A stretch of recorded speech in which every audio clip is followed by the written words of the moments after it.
చాలా మందికి అబ్బాయే గావాలని ఉంటుంది. స్టిల్ ఇంకా అదొక ఉండిపోయింది మన యాహ్! దగ్గర యాహ్! ఇండియన్స్ దగ్గర. సో, అట్లాంటి వాళ్ళు ఉంటారా? అంటే ఓన్లీ చుట్టుపక్కలనే జూస్తా ఉంటామా? మీ దగ్గరకొచ్చి క్వెషన్ జేస్తుంటారా? మాకు అబ్బాయే గావాలని కూర్చోవడం.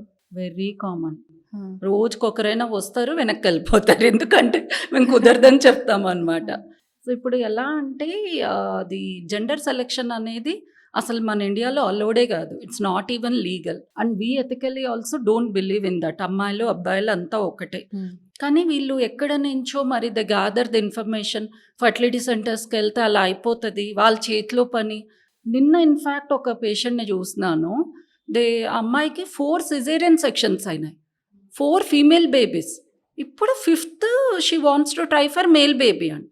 సో, నేను అక్కడ చెప్పింది ఫస్ట్ అసలు నీకు ఫిఫ్త్ ప్రెగ్నెన్సీనే సేఫ్ కాదు. హ్మ్. And top of it male baby అనేది మా చేతిలో లేదు.